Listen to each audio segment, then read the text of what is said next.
기여하고 언제 어디서나 가장 뛰어난 활동을 하시며 지혜를 갖추시고 걸림없는 삶을 사시면서 무생명들을 열반으로 인도하시는 부처님과 부처님의 덕상을 이루며 삶의 근본이 있는 그들의 모습에 무량한 공덕을 갖춘 법성과 바르게 수행하시는 수행자들께 기립니다.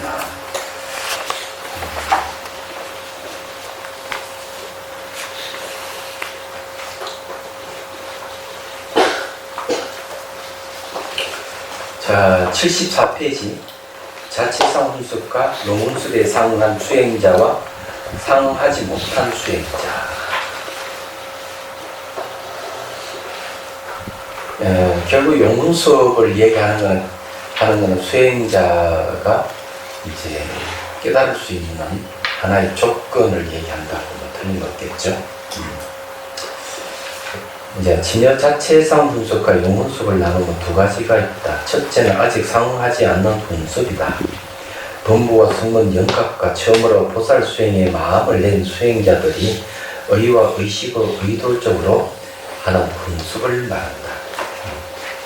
자, 여기는 이제 포인트가 의도적으로 한다 이런 거. 의도적으로 하는 거하고 자연스럽게 되는 거하고는 차이가 있죠. 그러면 의도적으로 된다, 의도적으로 내가 한다, 훈습을 한다 이러면은 아직까지 진여와 서로 상응하지 않는 상태라는 얘기죠. 그러면 진여와 상응하지 않는 게 이제 범부와 승문 영각, 그 다음 처음으로 보살 수행에 마음을 낸 수행자들, 이런 사람들은 아직까지 그 의도적으로 하는 훈습을 얘기를 하는 거예요.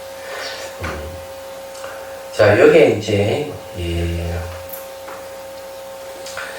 상응하지 않는다고 하는 거하고 상응하는 거하고 이제 비교를 이제 해보면은 상응한다고 얘기하면 벌써 이 진여가 드러나서 서로 응하게 되는 걸 얘기를 한다, 훈습이.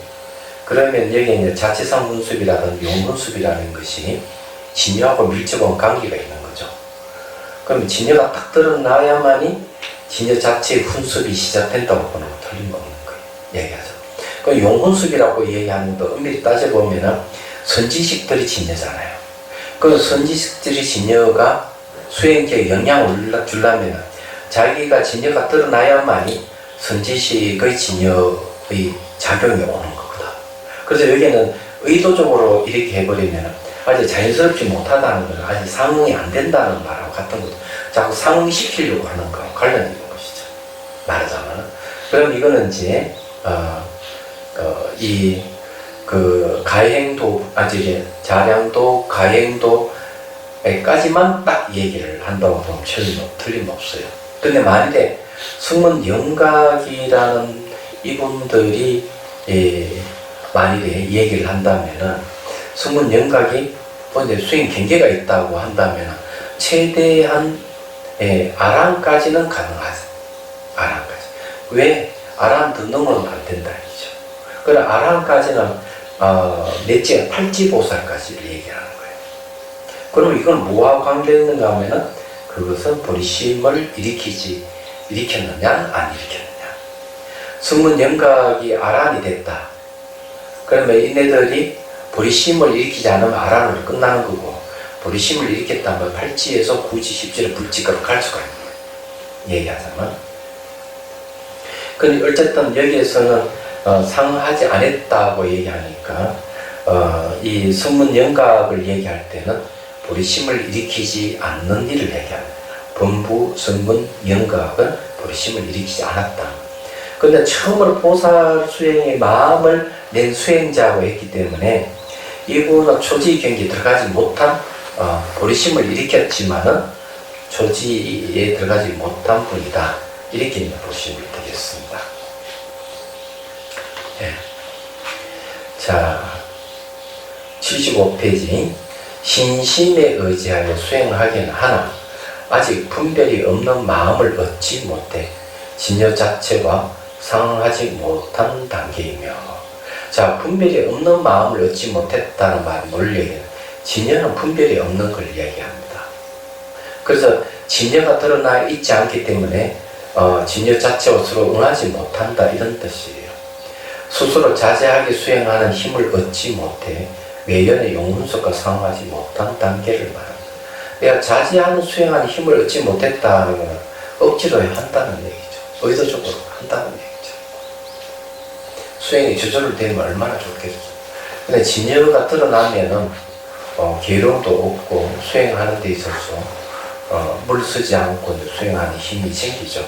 그 전까지는 뭐 될까 말까 의심도 하고 했다 안 했다 막 이렇게 할 거예요. 얘기하지만 그렇기 때문에 상응하지 못한다 이렇게 얘기를 하고 있는 거예요. 그래서 이제 첫 번째는 자량도 가행도까지를 얘기를 하고 둘째 이미 상응한 훈습이다. 추지 이상의 법신보살 이런 수행 단계에서 무분별심을 얻어 모든 부처님의 지혜 자료가 상응하는 단계를 말한다. 그러니까 초지 이상이기 때문에 견도죠. 견도가 바로 초지게 되는데 초지에 이르렀다 하는 것은 진여가 드러났다는 얘기예요. 진여가 드러났기 때문에 진여의 자체상 훈습이 있는 거고 또 진여를 개발한 선지식의 용훈습이 있다고 보면 되는 겁니다. 그래서 여기 이제 무분별심을 얻었다고 얘기하는 것은 바로 진여가 드러났다는 진여는 분별이 없기 때문에 그런 거죠. 그럼 이제 이해가 되시죠? 그래서 부처님 지혜 자금과 상응하는 단계를 말한다. 부처님의 지혜의 내용이 바로 공성이고 연기자고 진여잖아요. 그러면 그 지혜는 부처님 지혜는 분별이 없는 걸 얘기합니다. 그렇기 때문에 내가 진여가 드러나 있으면 부처님 지혜 자금과 서로 딱 응하게 되는 거죠.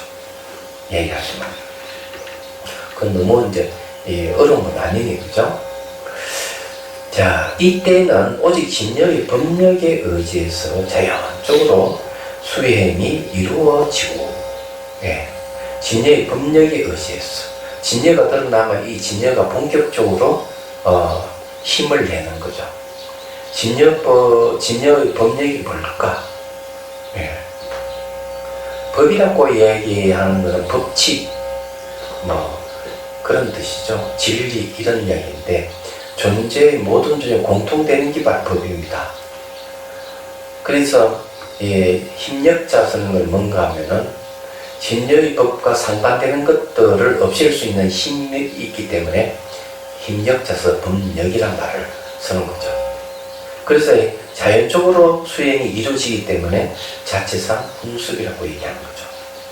그와 같은 수행의 힘이 다시 진여를 훈습하여 운명을 없애기 때문에 이미 상응한 훈습이라고 한다. 그래서 이게 이제 수행 힘이 다시 이제 법력 훈습에 가지고 내가 수행 힘이 생겼다. 근데 이것이 어디에 영향을 줬냐? 진여를 훈습한다 했어요. 진여를 훈습한다고 하는 것은 용훈습이죠.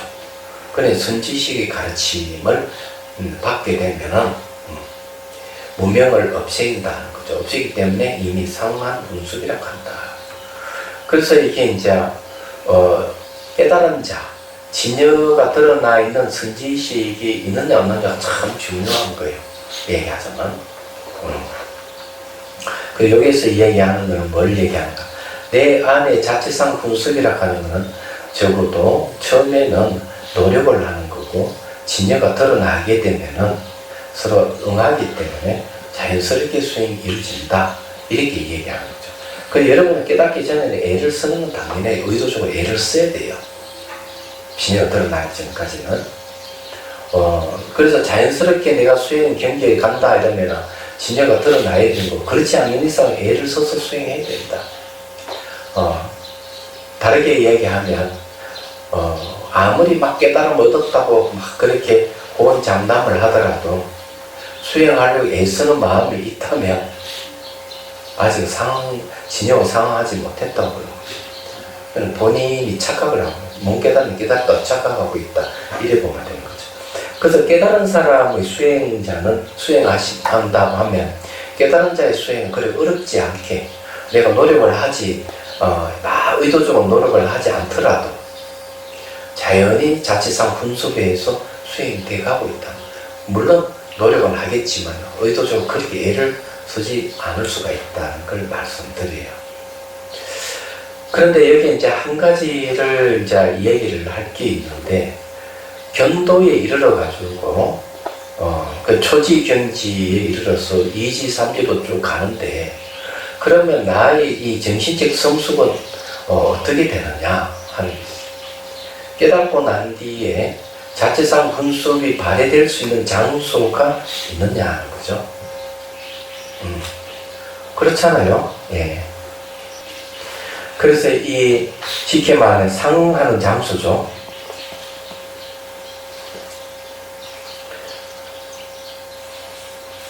여러분들 어때요?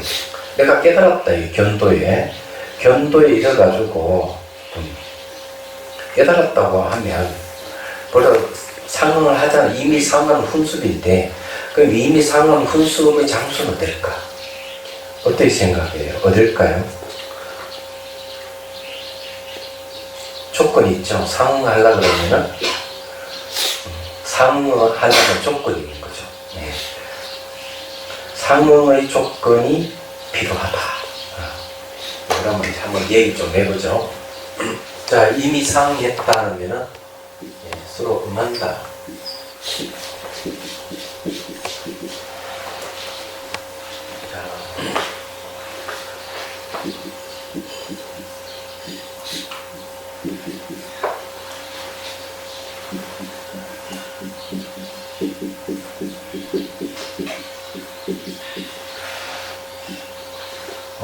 자, 견도에 이르렀다죠. 견도에 이르게 되면은 초지 경지 이르죠. 초지에 이르다 하는 것은 뭐냐? 진여를 깨달은 거죠. 그럼 이후에 이제 상응한다면은, 자, 이 이후에 상응하는 장소는 어딜까요? 이거 알아요? 상응의 장소. 진여는 무분별이죠. 네, 무분별, 무분별치이죠. 얘기하자면, 그러면은 지금 현재 진여의 무분별에 내가 상응하고 있다 그러면은 이 무분별치가 생긴 거 아니에요, 그죠? 그래서 여기 요거와 요것이 서로 상응을 하고 있는 거죠. 네. 이 무분별치가 요건 견도예요. 얘기하자면. 그래요. 그래서 이 두 가지가 서로 응하고 있는 말이에요. 그럼 이 장소가 어딜까요? 장소. 여러분들이 이제 이런 거는 대수 기준으로 얘기를 안 해주고 있으니까. 그래, 강사가 필요한 거예요. 이 장소는 이 상의 장소잖아요. 상의 장소는 바로 진여삼매를 얘기합니다. 다른 말로 하면은 공삼매라고 있고, 다르게 얘기하면은 일행삼매라고. 이게 다 같은 이야기입니다. 특징이 뭐냐 하면은 이행도 아니고 삼행도 아니고 일행이죠. 그건 이제 바로 공을 얘기하고 진여를 얘기해요. 다 특징이 뭡니까? 분별이 없다. 그래서 이 삼매락 하는 거는 이 삼매 속은 분별이 없는 자리예요. 그래서 이게 무분별이잖아요. 삼매는죠. 그래서 상응하는 장소는 공삼매가 있어, 또는 진여삼매라고도 얘기하는 거죠. 그럼 상의 조건은 뭘까? 서로 응할 수 있는 조건은 뭔가 하면은 진여도 무분별이죠. 네. 또 이제 견도하는 무분별의 지혜도 무분별이죠. 이 무분별이 서로 상응하는 조건이 되겠어요. 상응하는 조건은 무분별이 돼야 됩니다. 그래, 이 서로 상응하는 조건에서 무분별로 하면은 이 무분별은 하나는 삼매가 있고, 그죠? 또 하나 뭐가 있습니까? 진여가 있는 거죠. 이게 다 무분별이잖아요. 상대도 무분별, 진여도 무분별. 이런 조건이 맞아야 되는 거죠. 그 다음에 이제 이걸 아는 지혜. 그죠? 지혜는 무슨 지혜입니까? 무분별의 지죠. 이 무분별의 지혜가 그래서 이 무분별 지혜, 진여, 삼매 이렇게 무분별이라는 조건 딱 맞아야만이 우리 상론이라 말을 쓰는 거예요.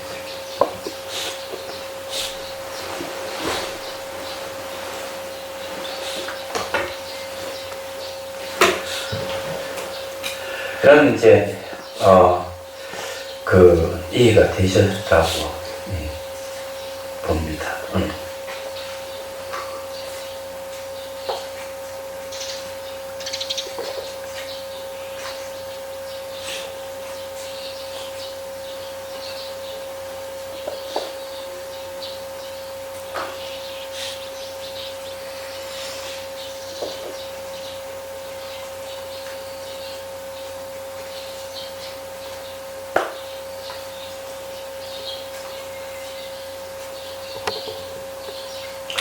자, 일단 넘어갑니다. 그 다음에 76페이지 망념에 물든 인식의 훈습은 시간이 시작되기 이전부터 계속되다가 부처가 되고 나면 끊어지나 진여의 청정한 인식의 훈습은 언제까지나 계속된다. 제목이 오염된 마음에 의한 훈습이 끝난가 청정한 마음에 의한 훈습이 끝나지 않음에 대한 얘기예요. 근데 왜 그러면 망념에 물든 인식이 끊어질까? 망념에 물든 인식은 생겼다 사라졌다는 생멸하는 것이라면은 청정한 인식의 훈습은 생멸이 없는 것이기 때문에 그래요. 생멸이 없는 거는 끝이 안 나잖아요. 중생이 있는 한 생명이 없는 이 인식은 계속 중생의 생멸심 없이는 작용으로 훈수한테 영향을 준다는 거죠. 얘기하죠. 자, 그래서 정법의 훈습이 계속되는 까닭은 진여정법이 항상 훈습하고 있기 때문입니다. 왜 항상 훈습하냐 이러면 항상이라 하는 말을 쓰는 것은 생밀이 없다는 말이고요. 훈습한다 하는 것은 생밀이 있는 번뇌가 있기 때문에 그걸 없애기 위해서 작용을 하기 때문에 훈습한다는 거죠. 곧 진여의 청정한 인식에 의한 훈습으로 오염된 분별의 허망한 마음이 없어지고 법신이 나타나며 나타난 법신에 의해 용훈습이 일어나기 때문에 정법의 훈습은 끊어지지 않는다. 법신이 이제 나타난다면 이 법신이 가만히 있지를 않은 거예요. 중생의 색시, 번뇌를 갖다가 없애는 역할을 하는. 그래서 법신이 용훈습이 되는 거예요. 그래서 정법 훈습 끊어지지 않는다 이렇게 하는 거죠. 근데 이 내용이 이제 그래 어려운 건 아니에요. 내가 깨닫게 되면은 그렇다는 거죠. 그럼 요걸 갖다가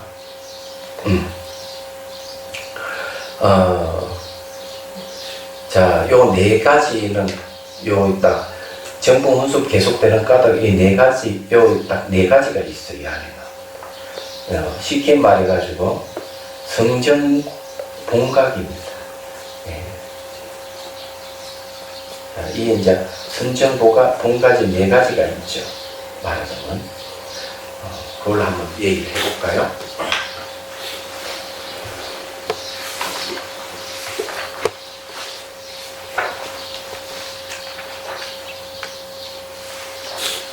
자, 성전 봉각.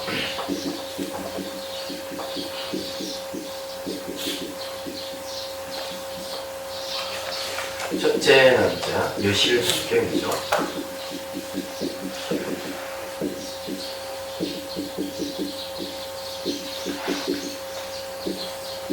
두 번째는 인훈수경입니다.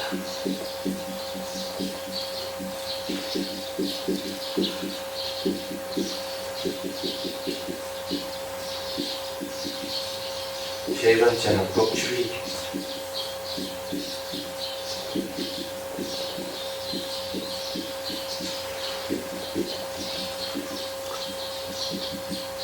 네 번째는 연훈수경입니다.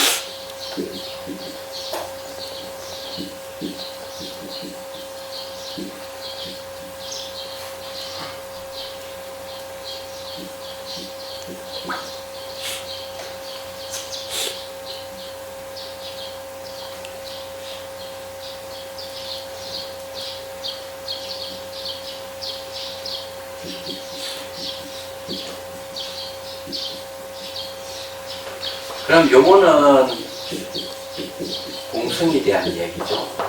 요거는 이제 지혜입니다. 요거는 이제 법신이에요. 요거는 이제 선지식이죠. 그럼 요 구절에 요거 다 나와 있어요.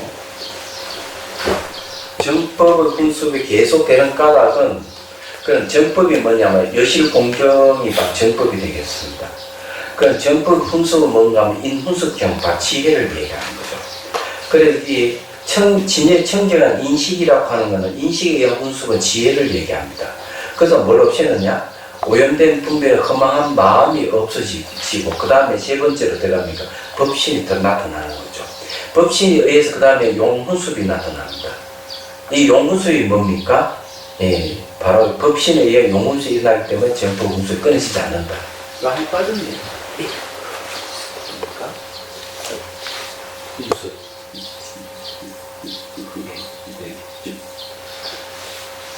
그래서 이게 이제 수행을 통해서 이 공성이 드러나지 않았지만 이제 요렇게 가고 요렇게 가고 요렇게 가는 거죠. 그래서 이게 이제 정법 훈수 거의 끊어지지 않아. 이렇게 되는 거예요. 이게 전부 다 성경 본과 안 내용 그대로잖아요. 그 여기 수행 단계를 얘기합니다. 우리 마음의 본성을 얘기하죠. 성불 깨끗한 마음의 본래 깨달음, 마음의 본성을 얘기하면서 수행 단계를 얘기합니다. 그래서 이게 이제 요거 전체가 무한 장제력, 무한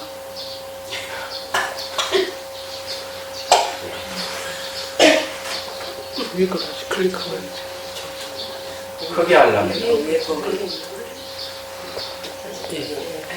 네.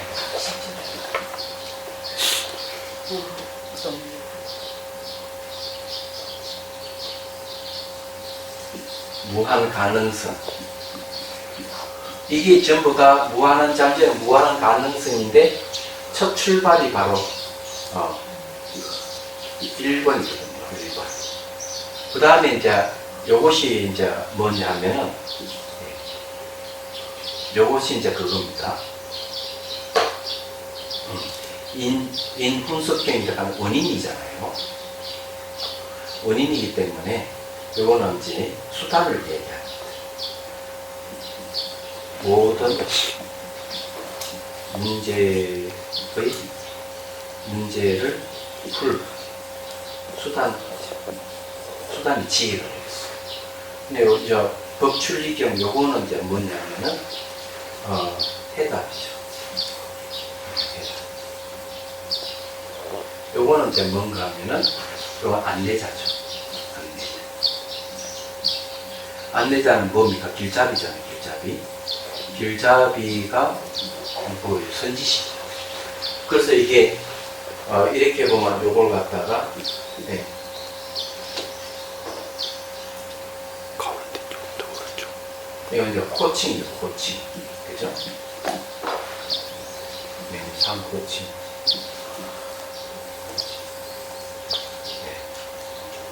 그래 이게 이제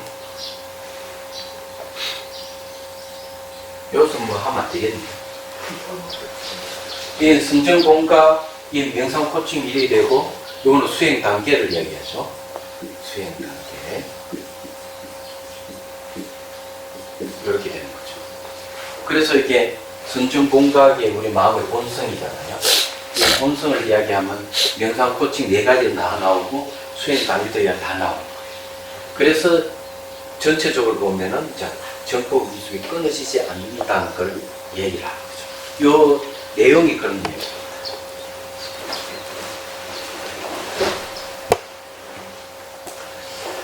자, 대승 귀신호 건6 넘어가죠.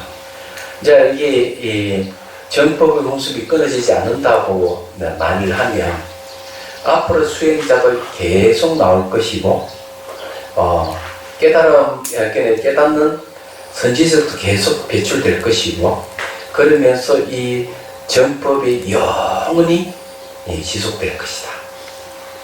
보통 이제 이 초기에 경전부터 해가지고 남방불교 쭉 이어진 내용 보면은 여성 출가자에 대한 언급이 있죠. 여성 출가자가 생김으로 해서 부처님 법이 뭐 500년 정도 밖에 못 간다, 이런 식으로 얘기해 놨잖아요. 그죠?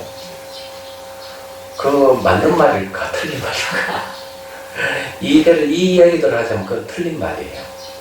얘기하자면 틀린 말이고, 그런데 현상적으로 보면은 현상적으로는 맞는 말인데 속 내용을 보면 틀린 말이에요.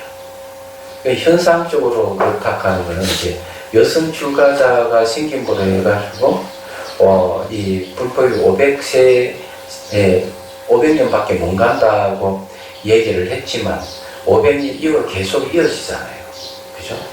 그래서 이제 현상으로 보면은 그렇지만은 이 진여 자체상 운석과 용운석에 의해서는 계속 이어진다는 걸 얘기를 하는 거죠.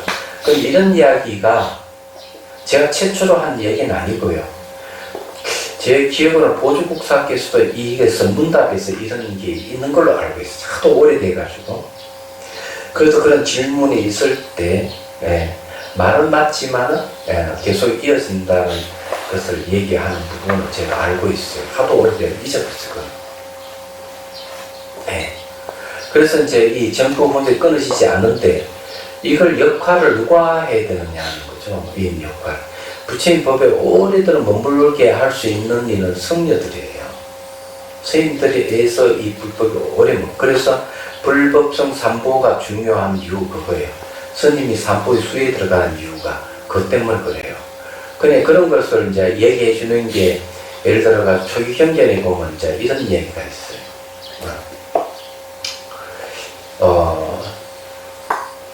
스님들이 한 500여 명의 스님들이 수행하러 왔는데 이제 마을 사람들이 아주 좋아한 거예요. 마을 옆에 나무 숲이 있고 스님들이 거기서 이제 수행을 하기 시작한 거죠. 그러다가 마을의 부자가 집을 지어줬어요. 집을. 그래 구티죠. 수행이 집을 다 지어준 거예요. 지어줬는데 그래서 이제 무슨 일이 있으면 종을 지기로 하고 종을 하나 매달아요. 그래서 이 부자가 어느 날 절에 들어가도 스님들 한 명도 안 보이는 거야. 원래가 종을 땅 치니까 전부 다 집 밖으로 스님들 나오는 거예요. 왜 종을 쳐내냐니까 스님들이 안 계시면 가버린 줄 알고 원래가 쳤다 얘기죠. 그래서 구티 안에서 뭘 했느냐고 하니까 수행 왜 하느냐? 생사해탈하기 위해서 그래. 그럼 저도 그거 좀 가르쳐 주십시오. 그래서 스님들이 제가자에게 수행을 가르쳐 줬어. 근데 이 부자 제가자가 얼마큼 열심히 했는지 집에서 수행에 아란이 된 거야. 그래, 아란이 되니까 그럼 스님도 다 아란이 되는가 하고 천안으로 쫙 살펴보면 한 사람도 스님들이 아란이 된 스님이 없는 거야. 얘기하자면. 그래서 다시 아란이 다시 또 스님들 살펴본 거죠. 뭐 때문에 아란이 못 될까 쫙 살펴보니까 음식에 문제가 있다 하는 걸 알게 된 거지. 그래서 이 제가 신자가 날마다 이제 맛있는 음식을 해가지고 스님들의 공양을 올리는 거죠. 얘기하자면. 보통 우리는 생각하면 아란이라 그러면 스님은 뭐고 다 없는 걸로 생각하는데 그러면 안 되는 거예요. 제가자하고 출가자의 차이점은 제가자가 스사 깨달았다 하더라도 출가 스님이 공경을 해야 된다는 내용이에요. 그 내용 보면. 그거 왜 그럴까? 이유는 딱 한 가지밖에 없어요. 출가자는 부처님 법을 널리 펴는 데 있기 때문에 그렇다. 그것 때문에 그런 거예요. 그래서 저 중국 당나라 황제 그 양귀비가 몰아난 황제 이름이 뭐예요? 현종. 예? 현종. 현종이 이제 현종 황제가 현장 스님한테 이래 물어요. 아니 스님들 중에 개차반 같은 스님도 있는데 공경해야 됩니까? 이래 물어요. 물으니까 현장 스님들 황제여 나라에 가뭄이 들면 어떻게 하죠? 그냥 기우제를 지내죠. 기우제는 어떻게 지냅니까? 용 그림을 그리거나 용 형상을 이렇게 만들어 놓고 기우제. 그러면 효과가 있습니까? 효과가 있대. 그러니까 그거 마찬가지입니다. 개차바 같은 스님도 산보의 수에 들어가기 때문에 공경이 대상입니다. 용 그림을 그려놨는데 별 의미가 없는 것 같아도 바로 그것이 비를 갖다 주기 때문에 이런 비유를 들어서 얘기를 하는 거예요. 그런데 제가 왜 이런 얘기를 왜 하는가 하면은 서울센터에서 실제로 그런 일이 발생했어요. 스님에 대해서 고함을 지르는 신도가 있었던 거지. 얘기하자면. 그 내세운 이유가 뭐냐니까 제가사나 출가사는 평등하기 때문에 고함을 지를 수가 있다. 이렇게 얘기하는데 평등한 건 맞긴 맞는데 역할이 다르다 하는 걸 우선 알아야 되고 부처님 법은 불법성 삼보에 의해 가지고 불법이 불교가 시작되기 때문에 스님이 빠져버리면 불교는 사라져버려요. 이런 문제는 그 스님들의 역할이 굉장히 중요한 거죠.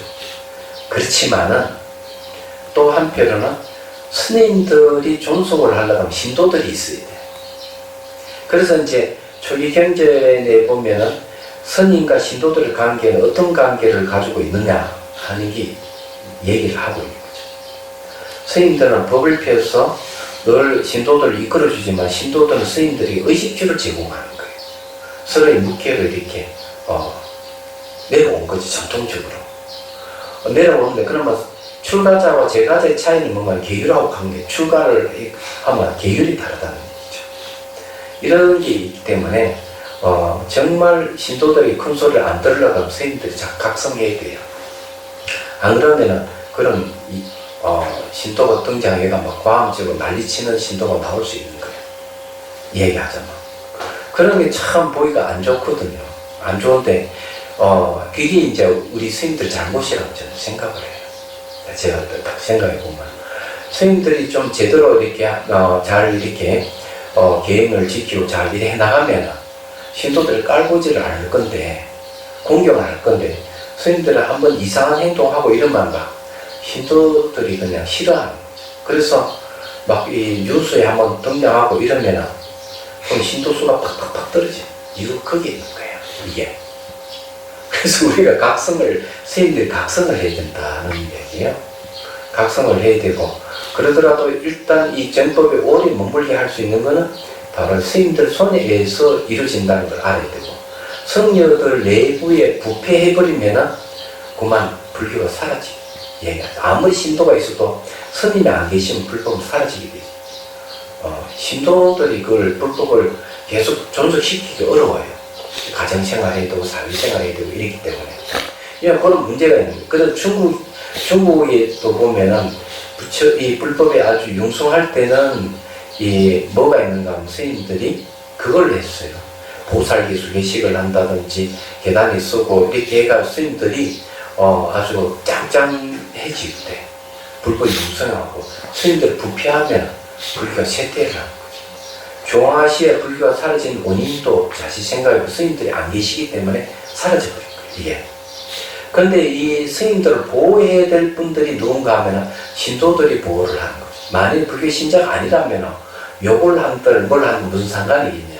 그렇지만 산부의 기회하고 신자라 그러면 스님들 보호할 줄 아는 거죠.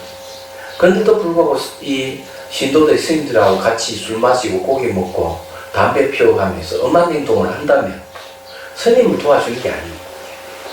말하자면. 그래서 이런 관계가 있는 거죠. 그러나 어쨌든 이 정법을 이게 이제 얘기를 하는 것은 결국 스님들이 경전의 논술을 근거해서 강의를 하고 이러기 때문에 이제 이 정법이 그대로 유지되는 거죠. 이때 이제 스님, 부처님을 대신한 이 용문술이 되는 거죠. 얘기하자면. 근데 그런 역할을 우리가 얼만큼 잘할 수 있느냐가 참 중요하다고 생각해요. 이런 문제가. 그러니까 지금 보면은 자꾸 언론에서 어제도 저기 뭐고 템플스테이 관계자가 내려와서 이제 얘기를 들어보니까 자꾸 템플스테이들이 이러쿵저러쿵 언론에서 자꾸 건드린다는 거죠.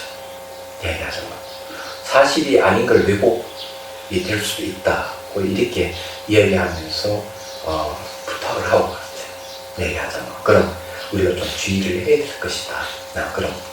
그런데 맞다고 생각해요. 이제 그런 것이 이제 있기 때문에 그렇습니다. 조금만 빈틈 보이면 치고 들어오거든요. 이런 것도 있다. 정법이 오래 그냥 끊어지지 않고 계속 이어지려고 한다면 스님들의 역할이 아주 중요하다. 저는 그렇게 말씀드릴 수가 있어요. 자, 대승기신론 근 5로 갑니다. 자, 제2항 중생의 마음이 큰 까닭에 대한 잔시한 설명. 이제 여기는 이제 요 부분은 어떤 부분인가 하면은 우리가 이 법을 세우는 부분에서 이 부분에서 벌써 최상용에 대한 이야기가 나왔는데 여기서 이제 다시 최상용을 이야기합니다. 대승의 대를 얘기를 합니다. 대승의 대가 이제 최대, 상대, 용대가 대가 크다는 걸 얘기를 하면서 이제 여기에서 1차적인 이제 이론적인 부분을 마무리 짓는 단계예요. 그 이치가 마무리되고 요 다음에 이제 뭐가 있는가 하면 이제 실제 이제 수행하고 관계되는 일들로 넘어갑니다. 진여 자체의 모습, 최대와 상대. 아까 제가 이야기가 다 끝을 못 맺었는데 그 이야기를 할까요 말까요? 얘기해 드린 게 맞겠죠? 그래서 그 아라한의 신도가 어떻게 했느냐면 날마다 음식을 해도 스님들에게 공양을 올렸어요. 그러고는 이제 500명의 스님들이 한 명 한 명씩 아라한을 얻게 된 이야기입니다. 거기에는 이제 수행하는데 음식이 아주 중요하다는 걸 얘기를 해요. 음식이 매우 중요한데 이 음식을 좀 잘 먹고 이렇게 수행을 해야 되는데 저도 이제 수행을 해보니까 수행을 하게 되면 음식을 먹어도 배가 안 부르는 경우가 많이 있었어요. 그 말은 뭔가 에너지 소비가 엄청나다는 거죠. 그래 음식을 잘 챙겨 먹고 이렇게 해야 되는데 음식이 너무 이게 약하고 수행하는 힘이 약해지면 좀 문제가 생길 수가 있어요. 그 밀라레빠라는 이 수행자도 수행을 해도 진전이 없으니까 마로빠라는 스승이 이제 너가 수행이 잘 안 될 때 이걸 펴봐라 하고 저기 주머니에다가 이제 글을 적어놔서 준 거예요. 그래 밀라레빠가 수행을 해도 이 진전이 없으니까 그걸 끌어보죠. 딱 끌어보니까 거기 뭐라 해야 돼? 너가 수행이 진전이 없으면 술과 고기를 먹으라 이렇게 나와 있어. 그러니까 술하고 고기는 머리 에너지를 얘기합니다. 근데 이 이야기는 왜 하는가 하면 밀교 수행에서는 에너지가 상당히 중요한데 에너지가 떨어지면 생명 에너지가 발생하지를 못해요. 그래서 술과 고기를 먹어라. 그건 제가자기 때문에 그래요. 제가자기 때문에. 그건 스승이 이야기를 해요. 물론 그 스승도 출가자가 아니에요. 얘기하자면. 그런 게 이제 있습니다. 이 밀교에는 나중에 이 에너지 부분에 가가지고 진전이 없으면 또 결혼도 시켜요. 그건 너 비우게 받았지 수행 진전이 없는 건 너 여자가 필요하겠구나. 그러면 개첩을 그럼 바쳐 그럼 비우게를 내놔요. 그럼 다시 이제 보살로 가는 보살 수행자로 가는 거죠. 그럼 결혼을 시켜요. 결혼시키는 그러면 그 결혼 상대자 여자는 어떤 역할을 해주는가 하면은 이 수행자가 수행 성취를 하게끔 도와주는 보조의 수행자예요. 그러니까 여자도 수행자야. 그러니까 아무나 결혼하는 게 아니에요. 그러니까 밀교 수행인은 섹스까지 이용을 하는데 그것도 이제 그런 것도 이제 그거 들어가는. 그건 추가는 안 되는 거예요. 딱 규정이 돼 있어요. 나이 차도 한 20년 차이 나는 걸로 알고 있는데, 그래서 이 결혼한 수행자는 스님이 아니에요. 보살 수행자라는 거죠. 이야기하자면. 그런데 이제 그 티베트의 겔룩파에는 결혼하는 이가 없어요. 닉마파 쪽에서 그렇게 많이 하죠. 이야기하자면. 그럼 겔룩파의 순수한 비구인데 그러면 그런 생명 에너지를 그걸 할 수가 있느냐? 할 수가 있대. 그게 쪽가파 대사가 개발한 거죠. 제가 알기로는. 그래서 그거는 수행이 안 될 때는 여자가 없어도 도움을 안 받아도 될 수 있는 방법으로서 개발되어 있는 거죠. 그래서 겔룩파는 청정한 성가로서 유지가 가능했던 거예요. 이야기하자면. 예, 이런 문제도 있는 거예요. 그래서 이제 아이고 스님들 뭐 결혼을 하네, 그 스님이 아닌 성보가 있긴 있는데, 티베트 스님 중에서 결혼한 자기 부인이 있다. 그러면 그 스님이냐? 스님이 아니에요. 보살 수행자예요. 이런 것도 여러분들 명확하게 알아야 돼요. 그렇지만 이제 보살 수행자지만은 성취자라면은 공경의 대상자가 되는 거죠. 수행에 대해서. 이런 게 있는 거죠. 예를 들어서 이제 얘기를 하나 하면은, 그 달라이 라마 스님을 지도한 상급 교사가 있고 하급 교사가 있어요. 여러분 아실 거예요. 그런데 이제 어릴 때부터 상급 교사와 하급 교사가 두 분 다 대단한 림포체들인데, 그 중에서 이제 한 명이 잘 알다시피 저 누구예요? 상급 교사의 그 림포체 이름을 잘 우리나라로 여러 번 왔었는데, 어릴 때. 그래서 그 스님, 달라이 라마 스님 그 상급 교사 림포체 스승의 육신을 이렇게 상을 조성해서 보시고 있어요. 제가 이제 거기 왕궁에 들어가서 봤거든요. 봤기 때문에 얘기를 하는데, 벌써 거기는 지금 이제 어른이 됐을 거예요. 다시 환생해가지고. 근데 그 중에서 이제 상급 교사 스님에 대해서는 스승으로서 종교 얘기를 참 많이 하는데, 달라이 라마 하급 교사의 림포체 스님에 대한 얘기를 안 해요. 분명히 다시 환생을 했는데도 불구하고 왜 이야기를 안 할까? 그 이유가 뭔가 하면은, 다시 환생이가 출가를 했다가 그만 결혼을 해버린 거야.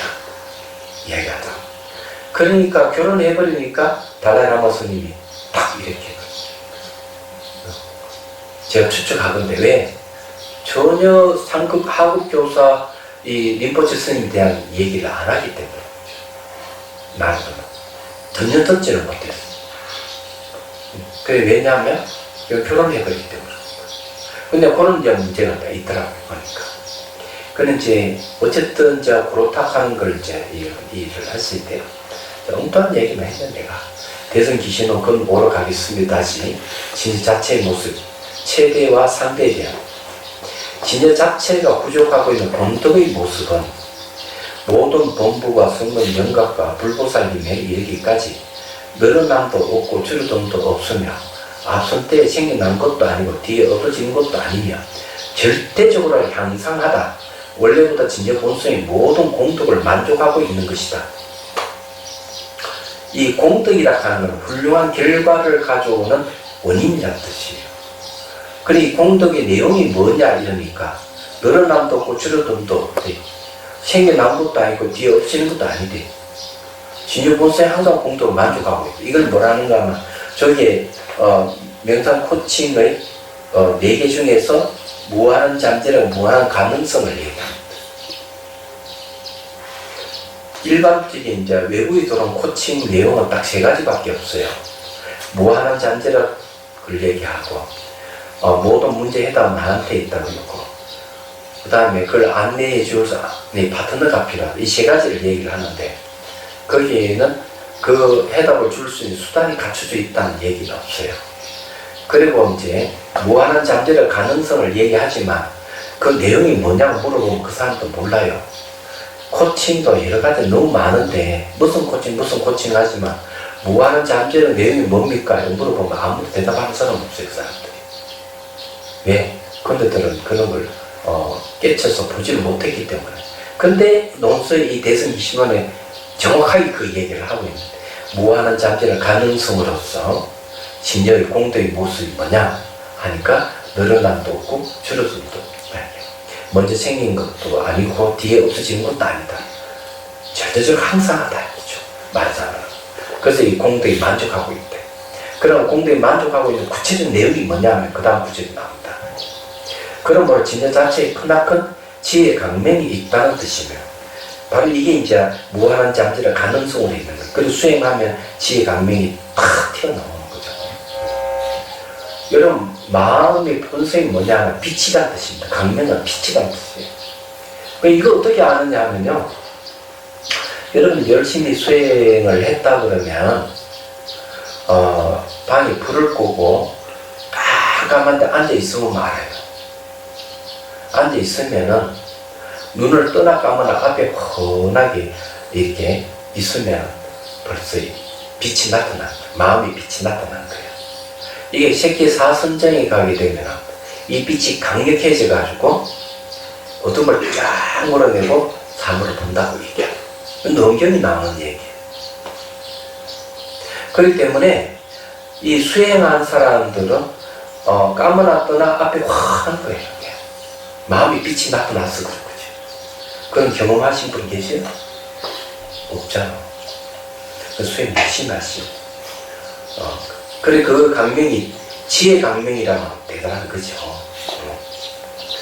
자, 그 다음에 온 세상을 다 비춘다는 뜻이 있으며, 온 세상 다 비춘다 하는 건 별조 두루 비추는 걸 얘기하는 거죠.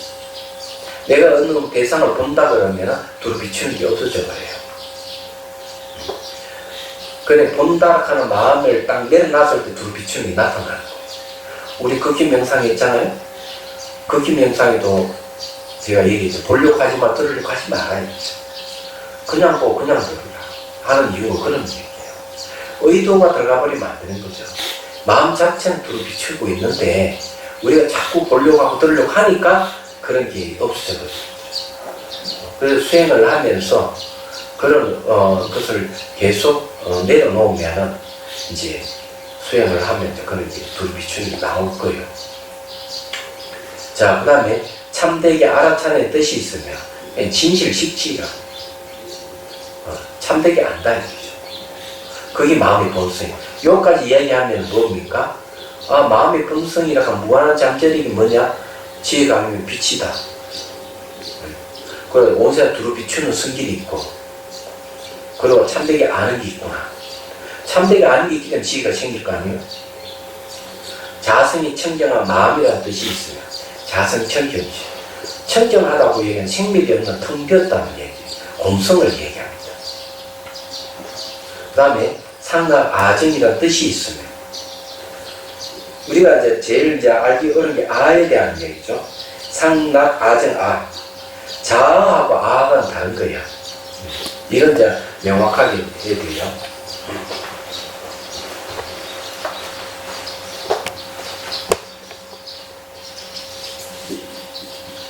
이 아란 말하고 자란 말하고는 다릅니다. 첫 번째 다른 거는 요건 글자고 두 자고 한자라는 뜻이에요. 두 번째는 스스로 자자라는 뜻이에요. 불교의, 그러니까 부처님 깨달은데 연기잖아요. 연기란 상오존이를 얘기하는데 스스로는 하는 거 없어요. 그럼 이해되죠. 근데 자아는 이건 존재하지 않는 걸로. 그럼 여기에서 아라카는 뭐냐 하면은 도성론에서 얘기하는 건 아는 이렇게 유아와 무아의 양극단을 떠난 것이 바로 아다. 불성론에서는 이 아를 어떻게 얘기하느냐? 불성론의 무아의 아라. 불성론에서 무아의 아라고 이렇게. 근데 아의 내용이 무아야. 근데 불성을 얘기할 때 뭐 실체를 생각하면 안 되는 거예요. 여러분들 잘 알아야 되는 게 불성하는 말, 이게 어디서 왔을까? 하는 불성론에 보면 이것은 공성에서 왔다. 공성의 특징은 상을 없앤다니까 상을 제거하는 거죠. 상을 없애기 때문에 이 공성을 통해서 깨달은 것도 부처가 되는 거예요. 그래 이때 공성을 불성이라고 말로 바꿀 수 있는 거죠. 근데 불성을 오해하고 실체를 오해하잖아요. 열애장애가 어떤 실체를 오해하죠. 내용은 공이고 무한을 얘기하고. 이런 걸 명확하게, 이걸 제대로 알아야 조주부자 제대로 알 수가 있죠. 걔는 불성이 있습니까? 없습니까? 없다.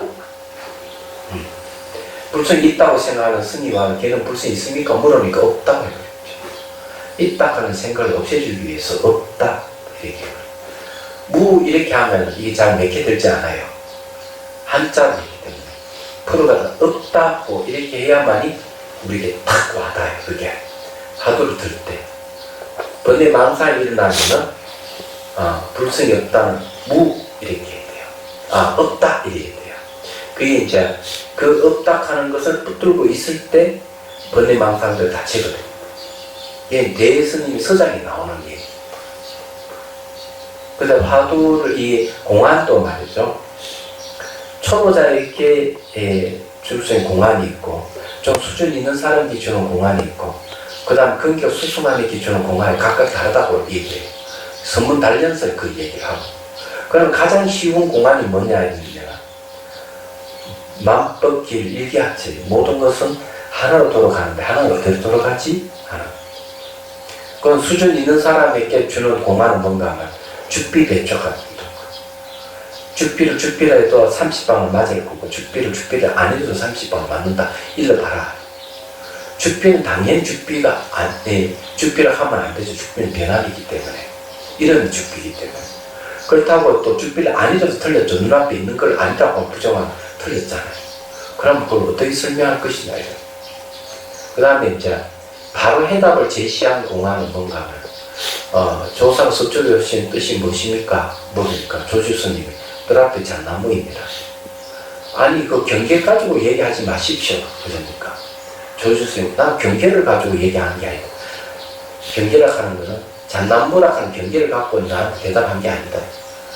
제찬물에 조상 서쪽에 오신 뜻이 무엇입니까?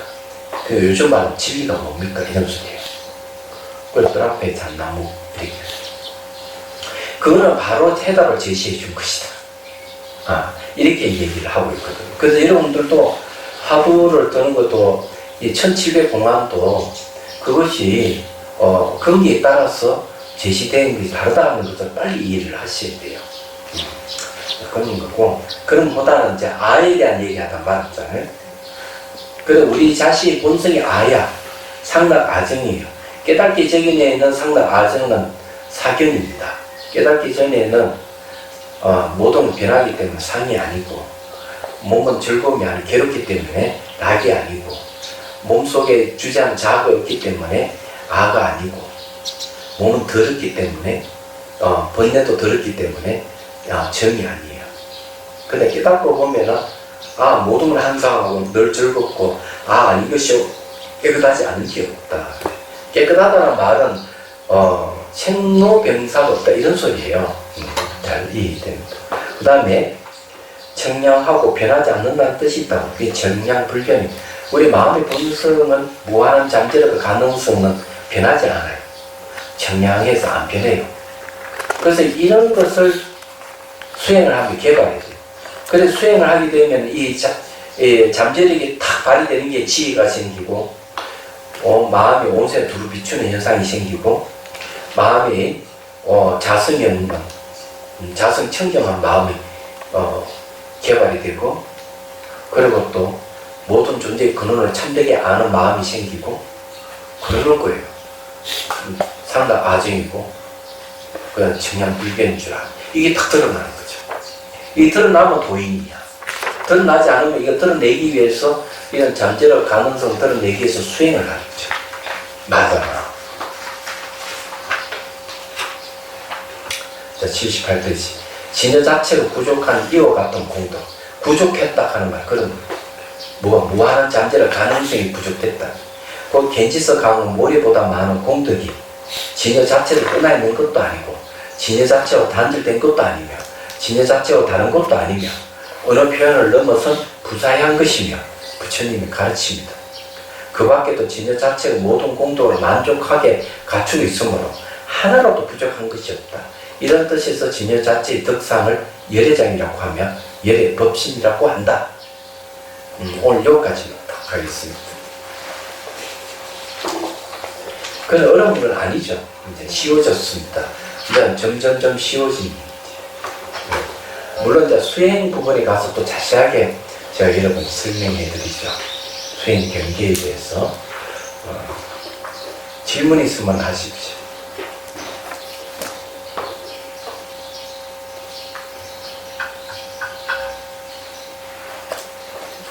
수행할 때요. 수행의 힘이 음식하고도 많이 아까 말씀하셨는데 음식을 먹는 거가 어떤 음식이 수행에 도움이 되는지 아까 그 장자가 어떤 거를 시인들한테 공양을 하셨는지 음식은 정갈하게 먹어야 돼요. 음식 교육을 잘 지키셔야 됩니다. 얘기하더만. 자비심이 없어 고기를 늘 즐겨 먹고 이러면은 그것이 번뇌가 돼가지고 수행의 장애가 돼요.